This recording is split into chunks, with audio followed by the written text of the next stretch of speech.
आज हमारा विषय था कि कितना कंप्लीट करके जाएंगे, क्या कंप्लीट करके जाएंगे। हमने इलेक्शन देखा, किसका देखा, लोकसभा, आप जानते हैं अच्छे से, लोकसभा आप अच्छे से जानते हैं, राज्यसभा,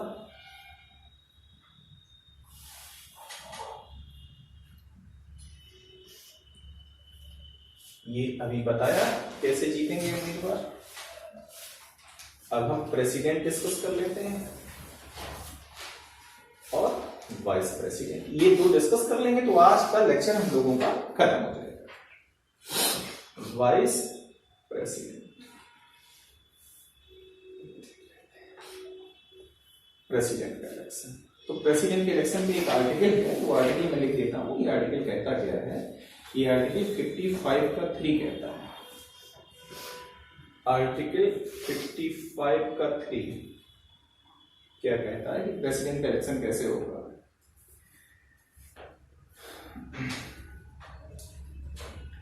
पहले मैं हिंदी में बोल देता हूं, फिर इंग्लिश में बोल देता हूं, तो हिंदी वाले लोग लिख लें पहले, फिर मैं इंग्लिश में बोल देता हूं। मैं बोल रहा हूं तो लिख लीजिए। लिखिए, राष्ट्रपति का निर्वाचन,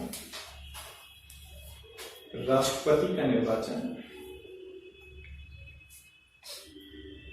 राष्ट्रपति का निर्वाचन आनुपातिक प्रतिनिधित्व पद्धति के अनुसार, ये इसमें लिखा हुआ है, आनुपातिक प्रतिनिधित्व पद्धति के अनुसार, आनुपातिक प्रतिनिधित्व पद्धति के अनुसार एकल संक्रमणीय मत द्वारा होगा और ऐसे निर्वाचन में मतदान गुप्त होगा, और ऐसे निर्वाचन में मतदान गुप्त होगा।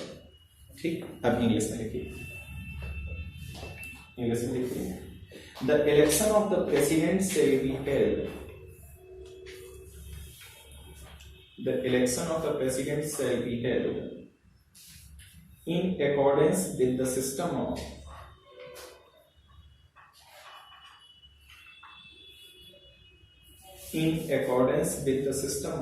proportional representation,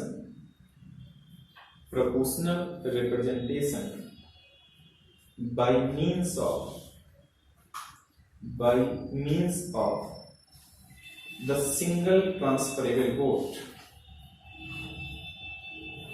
by means of the single transferable vote in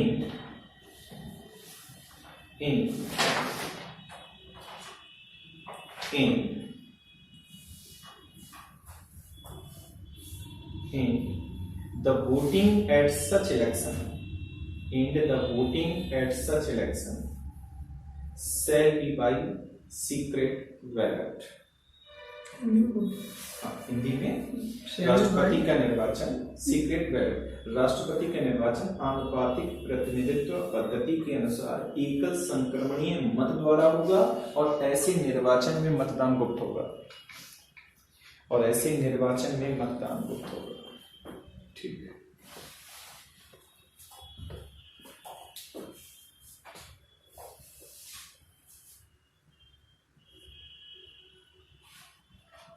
ठीक है, ये लिखा गया है। एक ये बात है, दूसरी ये बात है, और तीसरा सीक्रेट बैलेट है। इस सेंटेंस से ये बातें निकल करके आ रही हैं, तो जरा हम इसको समझने पहले अमेरिका के प्रेसिडेंट को देखते हैं कि कैसे चुना जाता है। जितनी काम की बात है उतनी बात हम कर रहे हैं। Election of president of USA,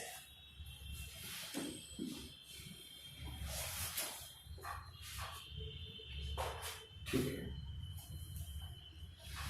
इतनी बात कई बार हम लोग डिस्कस कर चुके हैं। वहां की पार्लियामेंट को कांग्रेस बोलते हैं, Congress means group of the people, और ये कांग्रेस में 2 हाउस हैं, एक सीनेट है, और सीनेट के मेंबर को सीनेटर बोला जाता है, और इसमें 100 मान ले हर राज्य 50 स्टेट्स हैं, हर राज्य को समान वेट है, वेटेज है, माने टोटल 100 सीनेटर होंगे। और एक house of representative, house of representative, इसमें 338 है, 438 इतने नंबर है। इसका मतलब हर राज्य की जनसंख्या के अनुपात में रिप्रेजेंटेटिव बनाएंगे, तो किसी राज्य से ज्यादा होंगे, किसी राज्य से कम होंगे, लेकिन सीनेटर जो अपर हाउस है उसमें हर राज्य का इक्वल वेटेज है।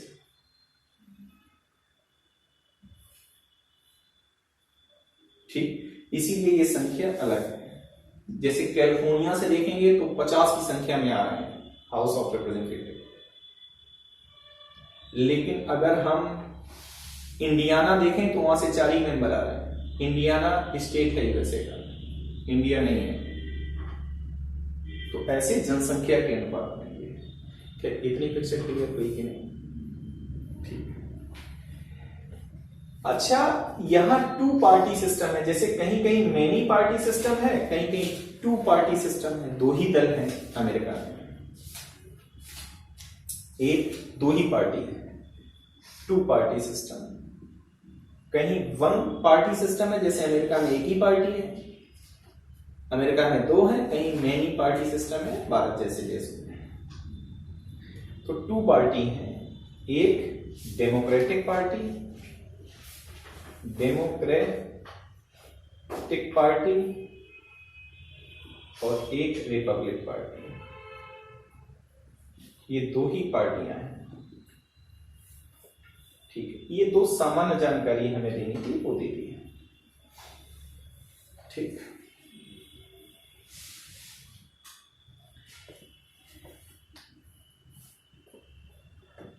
Election of the president of the USA, इसके 3 चरण हैं। फेज फर्स्ट, 3 चरण हैं। Phase first, phase second, phase third.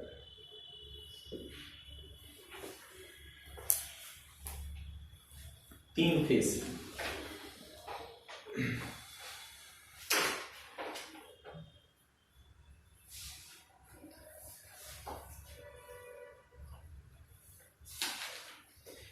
पहले फेज में ये डेमोक्रेटिक पार्टी और ये रिपब्लिक पार्टी अपना जो कैंडिडेट है वो नॉमिनेट करती है कि हमारी तरफ से कैंडिडेट कौन होगा और हमारी तरफ से प्रेसिडेंट का कैंडिडेट कौन होगा।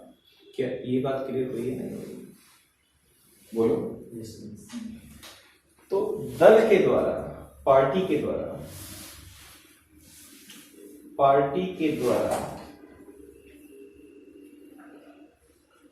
राष्ट्रपति पद का नामांकन होता है। पार्टी के द्वारा राष्ट्रपति का जो उम्मीदवार है का नामांकन किया जाता है। नामांकन मतलब नॉमिनेट, मेरी पार्टी की तरफ से ये हो। पार्टी के द्वारा राष्ट्रपति पद के लिए नामांकित किया जाना।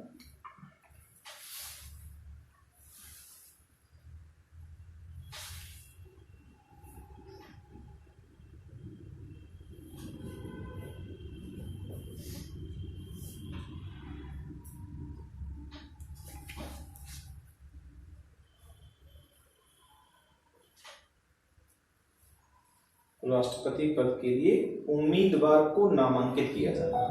पद के लिए उम्मीदवार का नामांकन किया जाता है।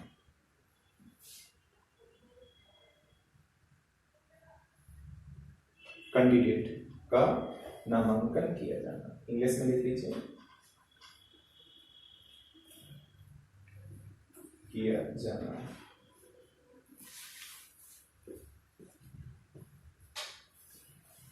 पार्टी के द्वारा राष्ट्रपति पद के लिए उम्मीदवार का नामांकन, तो इंग्लिश में लिख लीजिए, the candidate nominated for the post of president by the party. Clear? Democratic बताएगी ये हमारा कैंडिडेट होगा, रिपब्लिक बताएगी ये हमारा कैंडिडेट होगा, तो राष्ट्रपति पद के लिए। क्लियर? जब हमने पता किया कि ये होगा कैसे, प्रोसेस क्या है, ये तो स्टेटमेंट हो गया, ये तो थियरी हो गई, हाँ या ना। इसका प्रैक्टिकल, ये प्रैक्टिकल होगा कैसे, ये बात बड़ी इंटरेस्टिंग है। ये प्रैक्टिकल कैसे होगा, ये प्रैक्टिकल कैसे होगा? तो प्रैक्टिकल ये कुछ ऐसे होगा कि ये दोनों जो पार्टी हैं,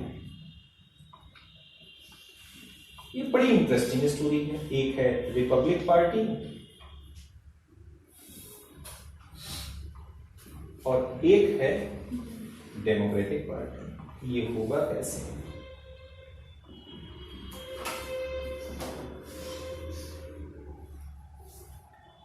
इनके डेलीगेट्स होंगे,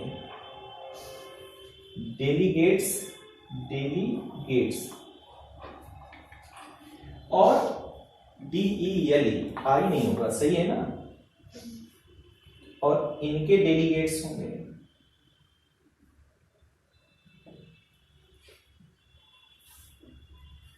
मतलब पार्टी के वर्कर, जो पार्टी की सदस्यता लिए हुए हैं वर्कर, वो सभी राज्यों में है। ठीक, तो जो डेलीगेट्स हैं वो डेलीगेट्स ये तय करेंगे कि उनकी पार्टी का उम्मीदवार कौन होगा, माने पूरे राज्य से तय होगा, ना कि पार्टी के स्तर पे तय होगा। और दो शब्द लिखे हुए मिलते हैं, ये इनमें दो भाग, एक तो प्राइमरी लिखा रहता है, प्राइमरी, और एक शब्द लिखा रहता है, बड़ा अच्छा शब्द है, कॉकस, CAUCUS। यहां पे प्राइमरी लेवल प्राइमरी लिखा रहता है और CAUCOS कॉकस और प्राइमरी।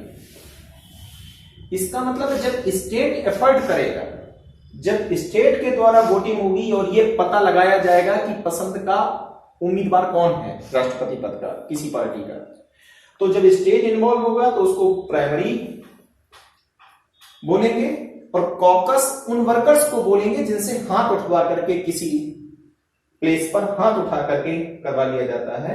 तो ये कॉकस शब्द जो है पार्टी के लेवल पे तय हो गया।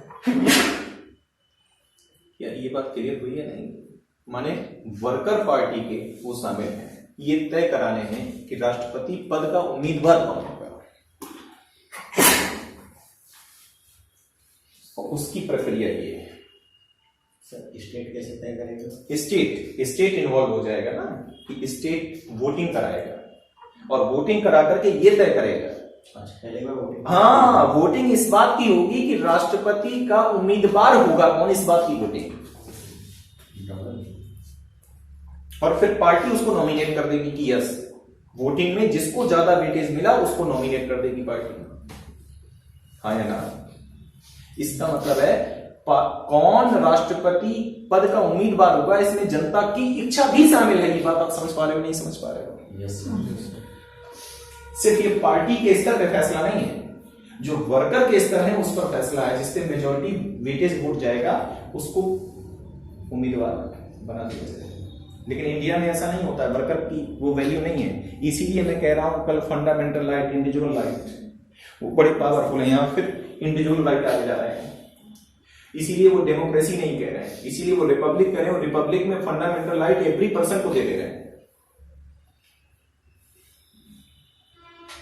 यहां तो कभी कभी ऐसा होता है इस देश में कि प्रधानमंत्री या मुख्यमंत्री का नाम बोला ही नहीं जाता है, कहते हैं पहले तुम हमें जिता दो, बाद में हम तय कर लेंगे मिलकर कि कौन मुख्यमंत्री या कौन प्रधानमंत्री बनेगा, हाँ या ना। क्या ये फेज फर्स्ट क्लियर हो गया? प्राइमरी को आप नेट पे डाल के देखेंगे तो पता चलेगा। इतनी बात क्लियर हो गई। अब जो आम जनता है, आम जनता क्या करेगी? निर्वाचक मंडल का निर्वाचन करेगी। इलेक्टोरल कॉलेज का इलेक्शन होगा। इलेक्टोरल कॉलेज का आम जनता क्या करेगी? आम जनता जो 18+ है वो इलेक्शन होगा। आम जनता पार्टिसिपेट करेगी और इलेक्शन होगा किसका? Election of electoral college. Electoral college जिसमें कितने टोटल होंगे? 538। हाँ है ना?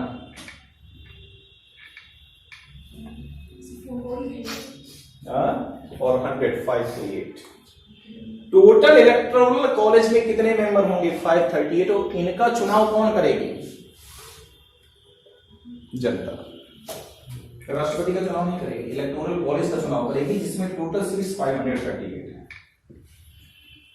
इसका चुनाव नहीं होने जा रहा है, सीनेट का नहीं है ये चुनाव, ना ये इसका चुनाव है। ये इलेक्टोरल कॉलेज बनेगा जिसमें 538 है। क्लियर है? ये जनता चुनेगी। 100 हर राज्य से 2 और ये जनसंख्या के अनुपात में हर राज्य से। बात क्लियर हुई कि नहीं? टोटल इलेक्टोरल कॉलेज में कितने लोग आएंगे? 538। वहां आम जनता किसको चुनेगी? राष्ट्रपति को नहीं चुनेगी, इलेक्टोरल कॉलेज को चुनेगी, जिसमें 538 सीट्स हैं। इतनी बात क्लियर हो गई? क्लियर? फीस थर्स्ट इलेक्टोरल कॉलेज का चुनाव हो गया। अब ये इलेक्टोरल कॉलेज किसको चुनेगा? प्रेसिडेंट को चुनेगा। बात क्लियर हुई कि नहीं? और जैसे ही ये प्रेसिडेंट को चुनेगा, ये इलेक्टोरल कॉलेज भंग कर दिया जाएगा। मतलब इसका काम करना, इसने सिर्फ राष्ट्रपति दे दिया देश। हाँ या ना? इसने राष्ट्रपति दे दिया, इससे कोई मतलब नहीं। इसीलिए मैंने जब कहा था आपको प्रेसिडेंशियल फॉर्म ऑफ सिस्टम में क्या है कि जो प्रेसिडेंट और उसकी जो काउंसिल ऑफ मिनिस्टर है उसके मेंबर ना तो सीनेट ना हाउस ऑफ रिप्रेजेंटेटिव के मेंबर होते ही नहीं है। इनसे उसका कोई मतलब ही नहीं। इंडिया में जो एग्जीक्यूटिव है is the part of parliament, legislature, but जो एग्जीक्यूटिव है यूएसए की is not a part of Congress.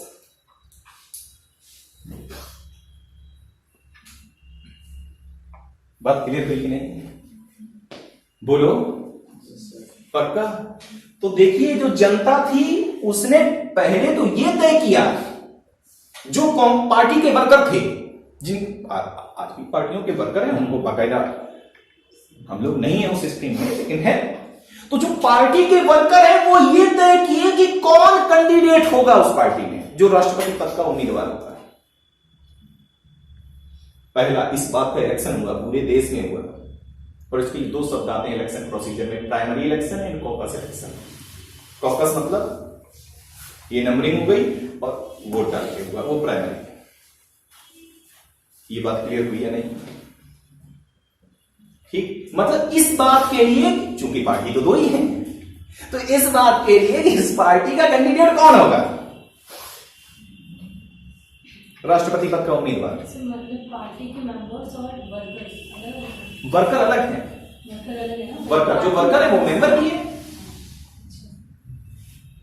Clear? बात क्लियर हुई?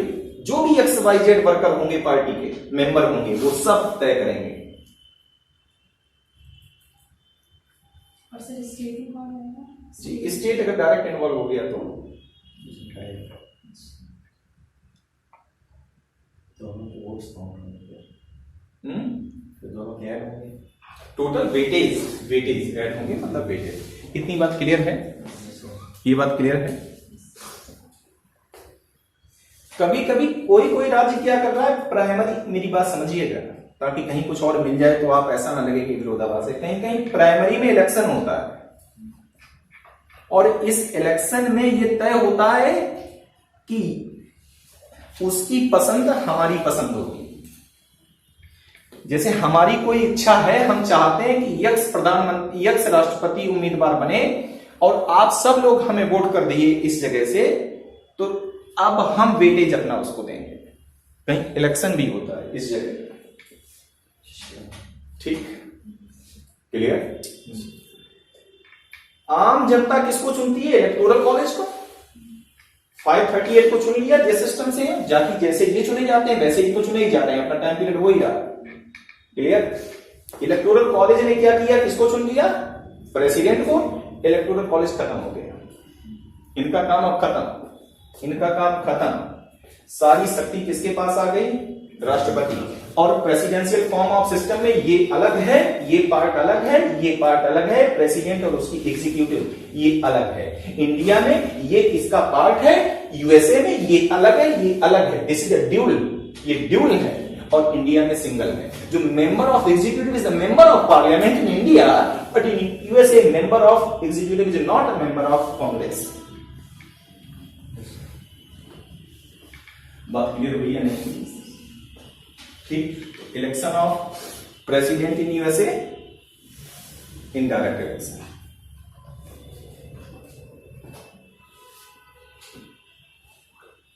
अच्छा, प्रेसिडेंट जब बन जाएंगे तो एग्जीक्यूटिव अब ये बनाएंगे, अब जिसको मन चाहे, इनसे नहीं उठाए जाएंगे वो लोग, वो जिसको योग्य व्यक्ति समझेंगे उसको ले आएंगे। इसीलिए प्रेसिडेंशियल फॉर्म ऑफ सिस्टम में जो एग्जीक्यूटिव के लोग होंगे वो पार्लियामेंट के मेंबर नहीं होंगे, और वो इसके प्रति रिस्पॉन्सिबल भी नहीं होंगे, क्योंकि इसके मेंबर नहीं तो इसके प्रति रिस्पॉन्सिबल क्यों होंगे। लेकिन इंडिया में अगर कोई मंत्री बन गया और मंत्री नहीं है तो 6 माह के अंदर उसको मेंबर बन जाना पड़ेगा। तो यहां की जो काउंसिल ऑफ मिनिस्टर है वो रिस्पॉन्सिबल है लोकसभा के प्रति 24 घंटे।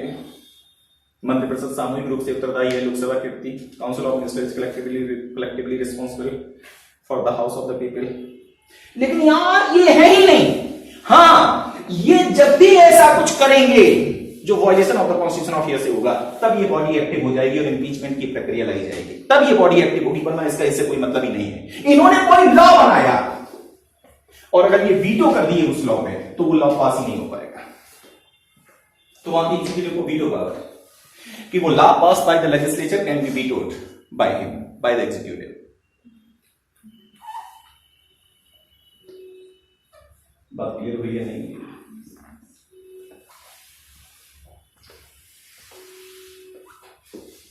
अब हम क्या इंडिया के राष्ट्रपति का इलेक्शन कराएं? ठीक है। कैसी भागीदारी, जगह जगह भागीदारी। इस बात में भागीदारी कि राष्ट्रपति पद का उम्मीदवार कौन होगा, इस बात में जनता की भागीदारी है। पार्टी के स्तर पर केवल फैसला नहीं है, ये पूरे देश के स्तर पर यह फैसला है कि उम्मीदवार होगा कौन। 4 लोग किसी पार्टी से खड़े हो गए, डेमोक्रेटिक से 4 लोग खड़े हो गए कि हम राष्ट्रपति बनेंगे, उनमें से एक को वेटेज मिलेगा, हाँ या ना, और वो फाइनली कैंडिडेट होगा उस पार्टी का। यहां पे एक पार्टी से 2 खड़े हो जाए तो पार्टी टूट जाएगी, वहां पार्टी को टूटना नहीं है। अंडरस्टैंड? क्योंकि फिर वेटेज के ग्राउंड पता होगा कि कौन उम्मीदवार होगा उस पार्टी का। तो इसलिए पार्टी वहां पेरेंटल नहीं है कि साहब अब ये चला रहे हैं पिताजी, उनके बेटा श्री चला रहे हैं, फिर उनके बेटा चलाएंगे। तो एक सामान्य वर्कर पार्टी में एंट्री करेगा और अपनी कैपेबिलिटी के ग्राउंड पर वो राष्ट्रपति का उम्मीदवार तक जाएगा, राष्ट्रपति बनेगा, ये सब on the ground of capability. लेकिन इंडिया में आप लाख कैपेबल बने रहें और चले जाएं समाजवादी पार्टी में, कभी मुख्यमंत्री बन पाएंगे? हाँ, तभी बन पाएंगे जब अखिलेश भैया प्रधानमंत्री बन जाए और यहां जगह खाली हो, तो भी मुश्किल है क्योंकि उनके परिवार का ही कोई सदस्य दावा ठम देगा। अभी बीजेपी एक ऐसी पार्टी है जिसमें आप ये इस बात की तो उम्मीद कर सकते हैं। वहां पे इलेक्शन लड़ना आसान है, जाके लड़ सकते हैं। और कैसा रिकॉर्डिंग हो रही है तो क्या हुआ, लोग जान जाएंगे क्लास में कैसे लोग बैठे हैं। आगे बढ़े, आईएएस फ्यूचर आईएएस बैठे और क्या। शमशेर तुम्हारी बात समझ में आई? पक्का? आपके संगीत है ये, क्या मैं भारत के राष्ट्रपति का चुनाव करवाऊं? अंकित, कुछ पूछना तो नहीं है? कभी इनका भी इलेक्शन होता है कॉकस और प्राइमरी लेवल पे, लेकिन इतनी तह तक आपको जाने की जरूरत नहीं है। इतनी बात 100% बात हो गई आपके सिलेबस में। अब इंडिया की एग्जीक्यूटिव कैसी है आप समझ पा रहे हो ना? Executive is the part of legislature, माने ड्यूल मेंबर से, वहां सिंगल मेंबर से। वो एग्जीक्यूटिव अगर है तो वो वहां की कांग्रेस का हिस्सा नहीं होगा, और कांग्रेस का हिस्सा है तो एग्जीक्यूटिव में नहीं होगा। तो वहाँ का राष्ट्रपति कहाँ का मेंबर होगा, सीनेट का? कहीं का मेंबर नहीं है, यही तो मैं तुमको बताना चाह रहा हूं, कहीं का मेंबर ही नहीं है, जैसा होगा किसी का मेंबर ही किसी का मेंबर नहीं है। जो पार्टी का उम्मीदवार है,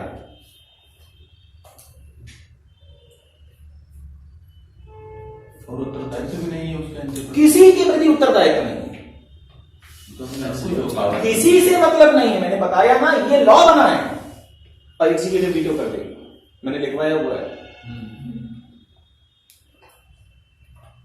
तो ये वर्किंग बॉडी ये करती रहे।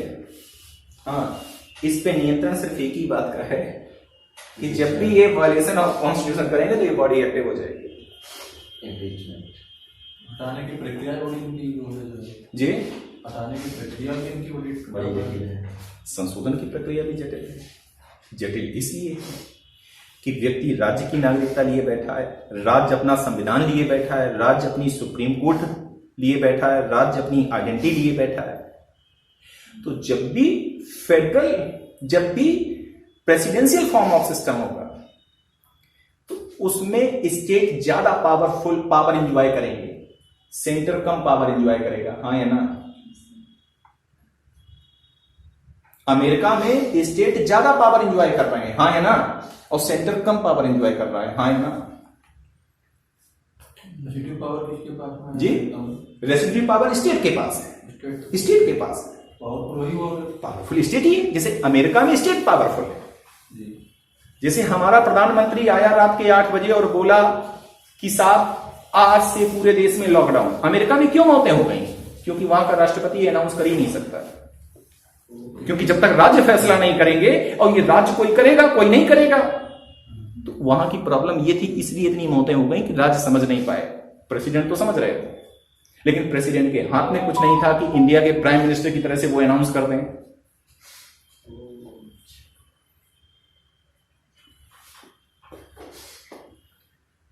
और लग रहा था हम लोग बहुत आगे टेक्नोलॉजी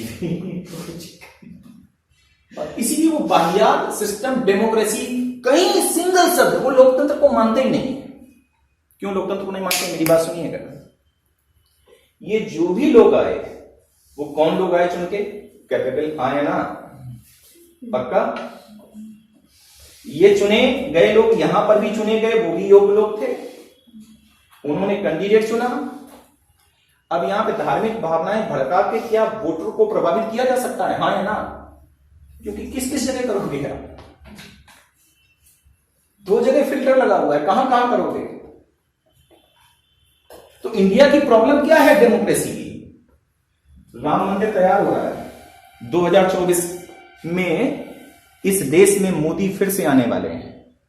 हम ये बात कतई नहीं कह रहे हैं कि ये बात सही है या गलत है देश के लिए, प्लीज, लेकिन मैं ये कह रहा हूं राम मंदिर तैयार हो रहा है, राष्ट्रीय मंदिर की घोषणा होने जा रही है।